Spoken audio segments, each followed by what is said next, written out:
The unbearable weight of massive talent. It's heavy, y'all. Financial ruin of Nicolas Cage results in him accepting $1 million to do a personal appearance type setup at a wealthy fan's birthday. So when things go way left, it turns out that this is actually a massive CIA operation that Nicolas Cage has somehow found his way into, and he gets recruited to do a job for the government. And it's Nicolas Cage in all his Nicolas Cagey glory. So I got to peep this. Shayna, Amanda, both of y'all got to check this out. I want to hear from Shayna. Shay, what were your thoughts and opinions? What went down in The Unbearable Weight of Massive Talent? I think again, we got ourselves one live ass popcorn movie. Yo, you're not lying. This thing is all over the place, and I love it.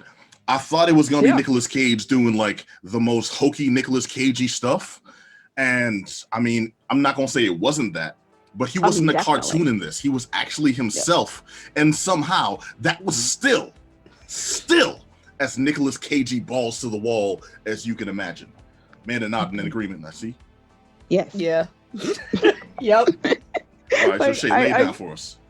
Like I said, this is kind of a fictionalized version of Nicolas Cage going through financial issues as he did do in real life, owing the IRS quite a pretty penny. If anyone's not familiar with the backstory of this, Nicolas Cage, after a lot of like bad investments and a lot of bad purchases over the last career, has been in a kind of delicate financial situation. So that's why you see a lot of Nicolas Cage movies over the last few years, like him doing anything because he's just needed the work. So this movie actually talks about that. It's actually kind of cool that he was willing to put his own stuff up on screen like that. Well, now it's funny because the person who wrote this movie actually took a long time to get Nicolas Cage on board. He turned this movie down 3 or 4 times. You can imagine why. No we put wonder, our business out there. Wow. And the writer literally had to write him this very long, nice letter about why he wanted him to do it. And it wasn't until he did that Nick Cage was like, all right, fine, I will do this. Bigger man than me. You gonna send me an email talking about, dear sir, I'd like to talk about how you failed a lot and done messed up BS business deals and how you're in financial ruin and out of desperation you're taking job. Like, damn, all right. You should have seen the stuff he tried to get written off for taxes, like those electric eels he bought that he said were for research purposes when he was doing Ghostwriter. Hey. Yo, I would like to see. I'd love to see his justification for those. No, it makes sense though. It makes the sense. real thing that happened. You gotta think about it. But yeah, like this was this had a lot of like fairly known character actors in it. Tiffany Haddish was in it. Neil Patrick Harris was in it. God, what's that dude's name? Because he was also in the After Party. Pascal. No, I'm not talking about Pedro Pascal. The guy who played Tiffany Haddish's partner. Ike something. Baron Holtz. He's a Mad TV guy. Yeah, he's definitely. And of course Pedro Pascal. Having the best bromance with Nicolas Cage on screen since Face Off, honestly. Like, it was awesome. Yeah. All I could think of was that song from Scrubs, that bromance. Yes. Nothing really gay about it. Yes. Man. All right. In the sexual way. No, it was great. Their chemistry was so good. They were. Nicolas Cage and Pedro Pascal, they play well off each other in this. The story is simply Nicolas Cage is a struggling actor who needs work. He's got a weird relationship with his family. And trying to be a decent dad to his daughter, but he's still all in his head as well. But he does need that work. So when a high-paying opportunity presents itself, that's doing a personal appearance for a wealthy fan. This fan's willing to pay $1 million for him to fly to his island and just, be there. So he takes the job.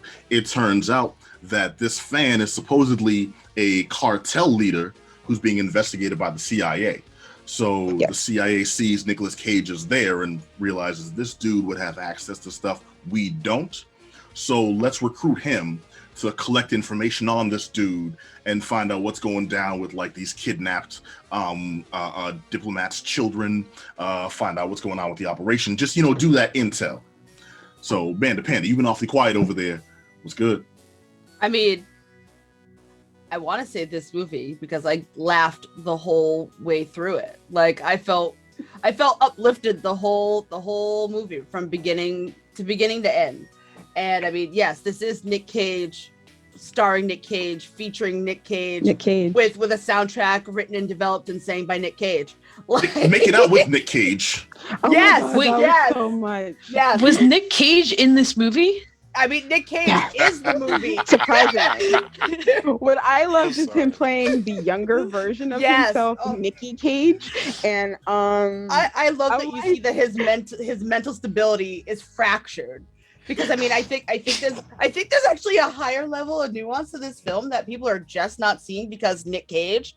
But like, the fact that actors, with as impressive and long a litany of a career as this man has developed for whatever his needs may be, like, he obviously dissociates, method acting and all that stuff can do that to a mind. And like the fact that he has active conversations with a younger version of himself, who's really doesn't have his best interests at heart at all. Like very much the devil on his shoulder, and like even has, like you said, this really intense makey outy scene with Nicky Cage.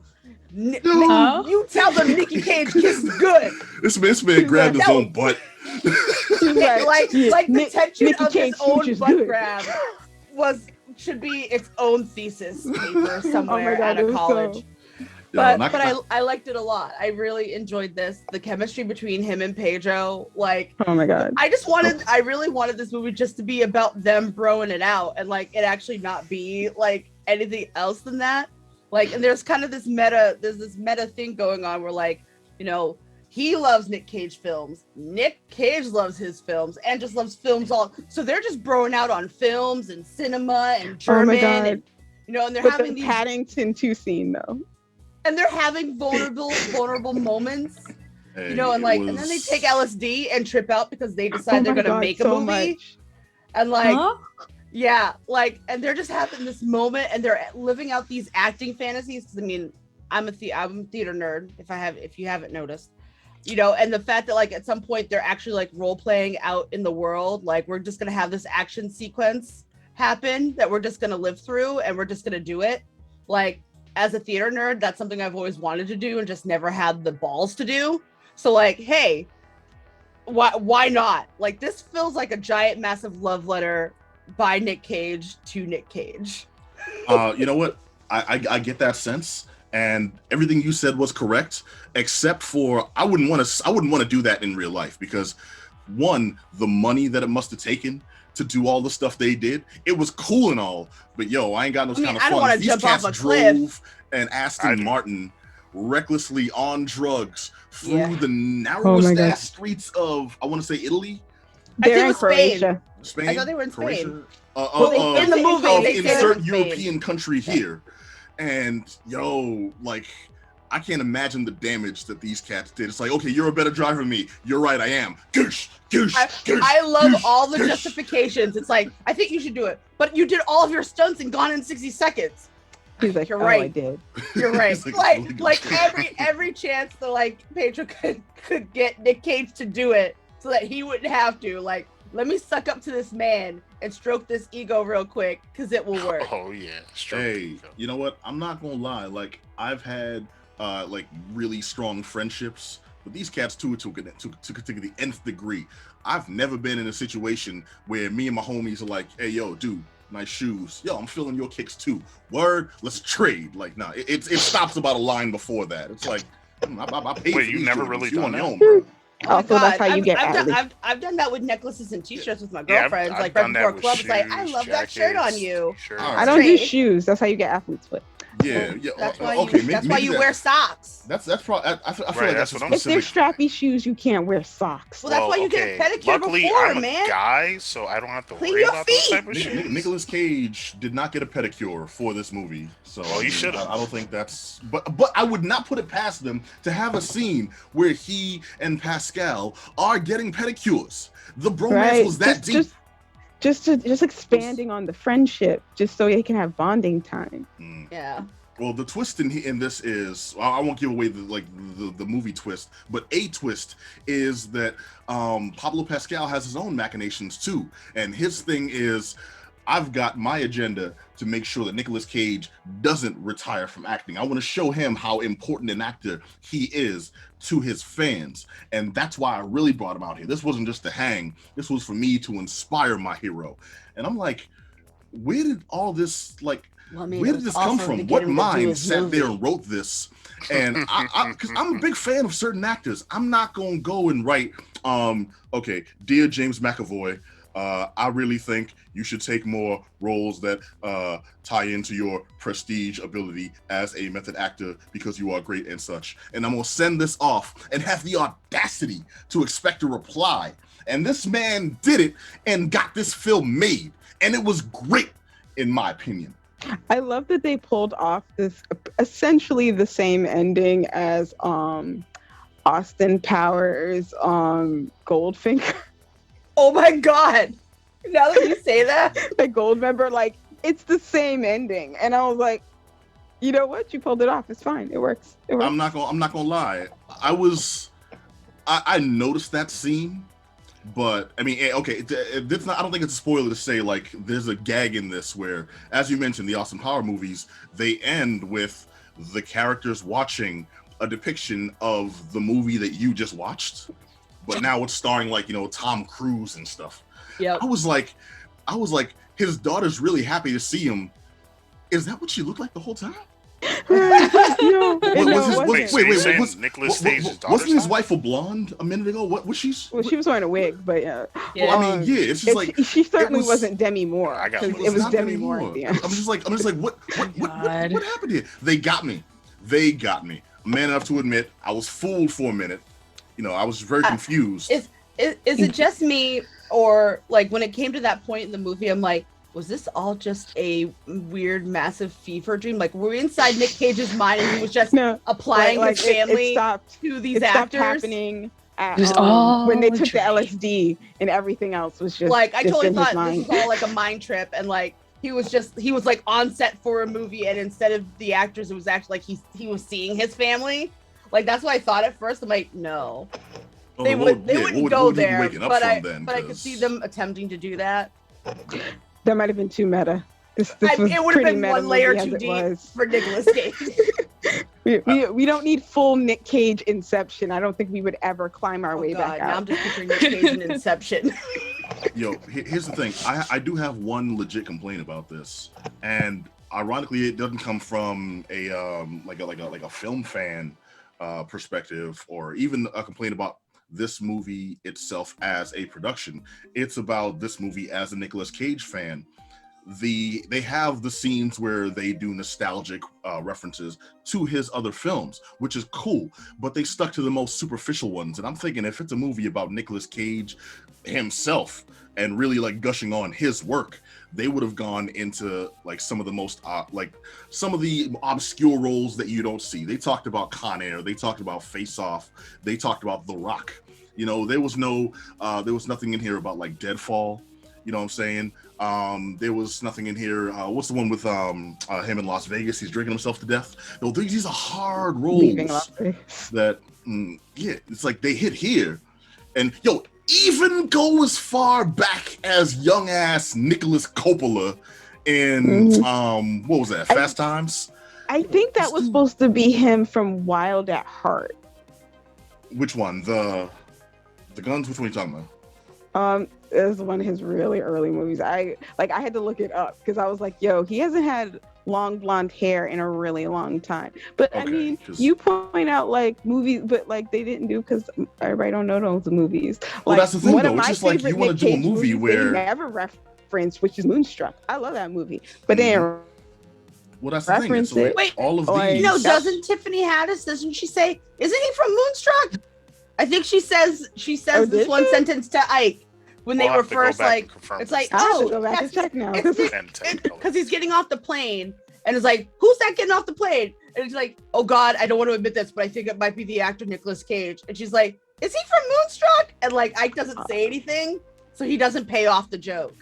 But yes, I do. I would have highlight loved more of that though. I would have loved more of those references to the amount of stuff. The man's catalog is like Quite large right now. 100 It's things. like fruit by the foot. Giggity. If it was 20 feet. It's fruit by the foot. It's so effing true. Filmography by the foot. Oh yes, No, Nicolas it's- Cage, my favorite character from The Croods. Yo, Right. that was good. I still That part was watch good. Too. Willy's did that. Wonderland is still a good movie. I still watch that to this day. Yeah, that's a good movie. And The He doesn't Croods say is a actually a word really the whole good, time. sincere performance by Nick Cage. If anyone hasn't seen it, good Yeah. animated film. Didn't even mention Mandy. They mentioned Mandy. He had the chainsaw from Mandy, Oh, that's right. which is a movie I will never watch again. Like the darkest film you've ever seen. I gotta watch that. Yeah, Mandy. I love you that wanna they have a had. moment. I love that they did pay off the fact that they had the dude had that whole shrine to his whole movie career, and that they totally. He actually made working replicas of Castor Troy's gold-plated guns from Face Off. No, I feel you could have just like bought. I mean, guns. I love that Yeah. whole transaction where they're looking at the model. He's like, how much did you pay for this grotesque thing? Like 6? It's like, I'll give you 20 for it. It's like art, whether bad or good. Like, I love that he can look at the grotesqueness, and it's like a metaphor, because obviously, he clearly has done a lot of movies that would not be necessarily crush the upper echelon of the greats that he himself Heck, apparently they made a joke about one of them. When he was like, "Not the bees" at the end. It's like, no, not the bees. I'll wear the tarantula. It's fine. Yeah, right there. I actually really liked Wicker Man. It's, I like the yeah, original. you and like I three love other the people. original over. But I that like version. his because I laugh. Because when he punches that chick while in the bear costume, it's Boom! hilarious. Yeah. Hey, you Classic. can find montages on like YouTube of people Yeah, who've I've cut watched together them. every time he just bucks a woman in the face. Right. I've watched I it. think It's that's got to be in his hilarious. contract. Every time. Must punch women It's- in face. But it's just like Oh my he's just God. running through all these scenes. Goosh, goosh, goosh. Hey, you goosh. Like, damn, Nick.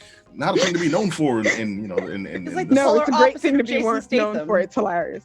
I love it. We Ah. have Quality. a Let's go. Ultimately, we've talked mostly about Nicolas Cage in this and not about the film because there's not much that happens in the film. It's mostly Nicolas Cage Cage. interacting Being Nicolas- with It's a character The- piece about Nicolas Cage. Yeah. exactly. It's And that's it's all really that matters. focused on the man himself.